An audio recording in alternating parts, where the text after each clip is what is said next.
Alright, in this video we're going to continue our series on beginner AutoCAD drafting and design.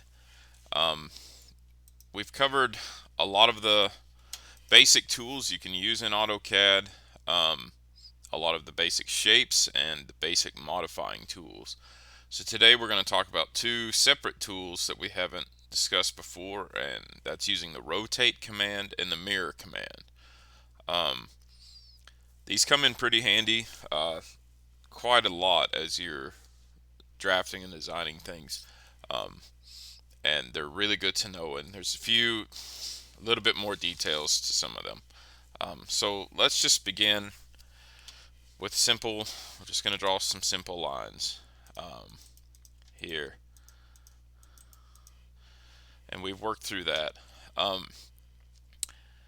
But let's just say we want to rotate these things around. We want to move them around. So basically a very simple rotating. So RO for rotate.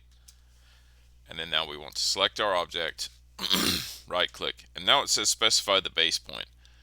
So essentially,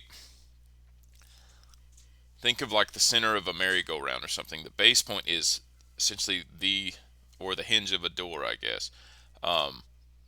This is what your object spins around or rotates around. So if we select this endpoint here, now we can essentially spin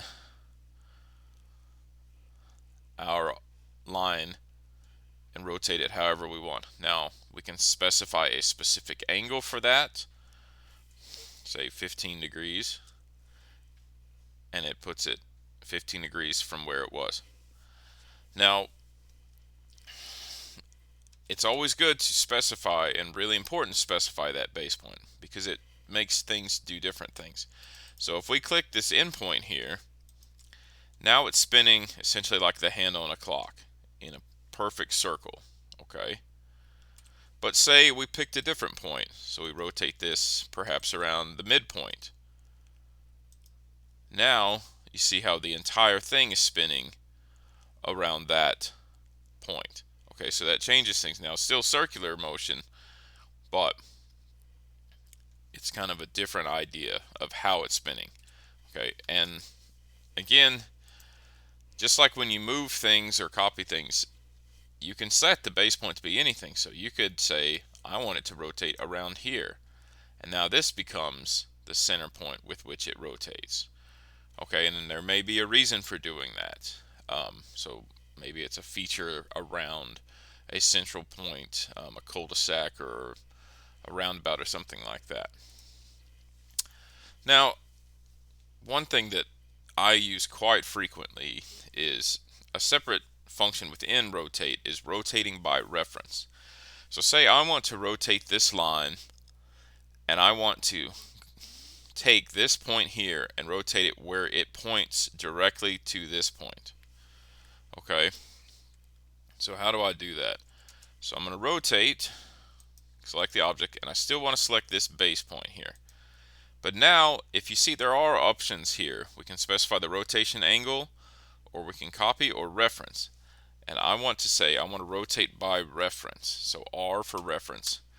And now it's saying specify the reference angle. So the reference angle is going to be essentially the angle this line is already at. Okay? So we're going to click the base point here to here, and that's our reference angle. Now we can change the new angle, so it's saying specify the new angle. So now we're going to point this new angle to that point, and so it now is pointing directly up here.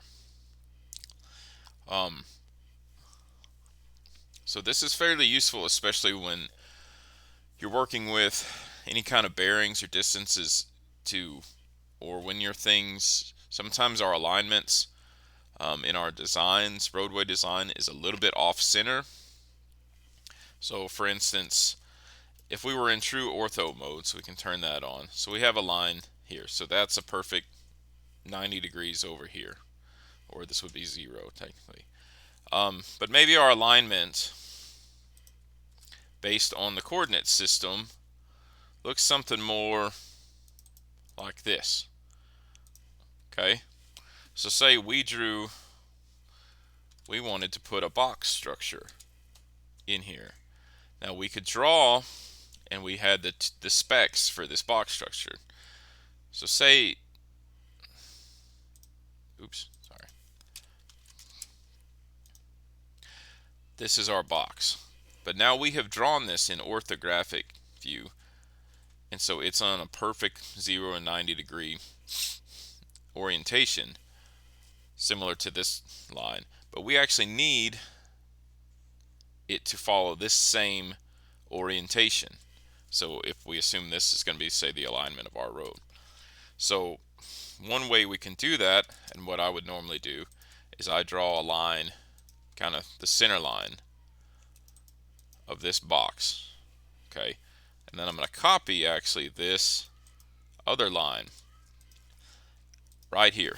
Okay, so this is the angle of our alignment, and this is kind of the angle if we kept this pure orthographic in the way we drew it. And it's a whole lot easier to draw them like this because you can just march distances out very easily without having to specify angles. Okay, but when we place this box, say, on our alignment here, we want it to match that angle. So what we can do is rotate. We're going to rotate this whole object, and then I like to keep the center line as well.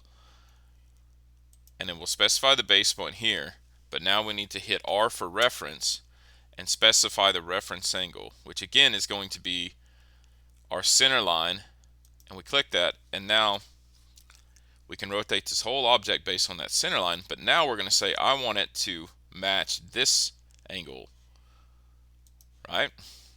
So now you see how it's tilted. So now we could move this object, say, from its midpoint and place it, oops, I always click the wrong one, there, and we could just place it along our alignment here, and it's perfectly oriented, perpendicular, parallel to that alignment. So that's rotating by reference, and that's probably one of the biggest uses I have for it within design work, specifically roadway design work, is trying to match an alignment that's not exactly 90 degrees. So let's get rid of these. So that's a pretty basic overview. The next item is the mirror command. Now mirror is I use all the time. And so for instance, let's just say we're gonna build, say, like a box culvert or something for a bridge, or any just a generic thing. So objects. So let me think. Just real quickly, let me just show you the functionality of it. So let's just say we have a line, okay, and on this side we have a circle. There's another circle. What if I wanted this to be perfectly symmetrical and move these over here? Could I copy them over? So essentially what I want is a copy of this, but kind of flipped on the other side. So there is a command, the mirror command, and so we type MI for mirror, and so I'm just going to do these one at a time. So now it says select objects, so I could select both of them if I wanted, but I just want to show you here. And then now it says specify the first point of the mirror line. So essentially this is going to be your line of symmetry, and you essentially are drawing the line of what, think about truly in a mirror you have a flipped object that has the exact same distance and depth, and everything is the same on the other side, but the mirror, the flat face of the mirror, is your line of symmetry essentially.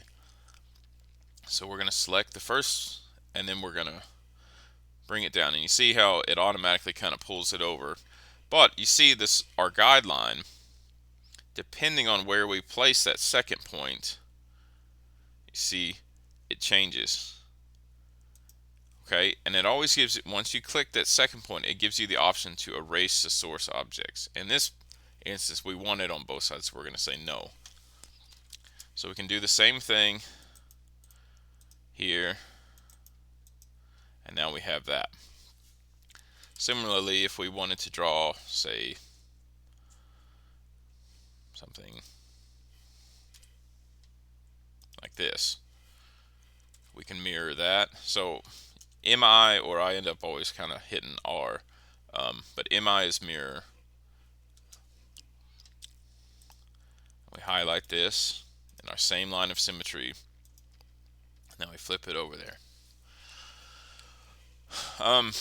And you might be wondering why sometimes you want to erase the source imagery. Sometimes we draw things and they're just on the wrong side. We accidentally put them on the wrong side of the road, or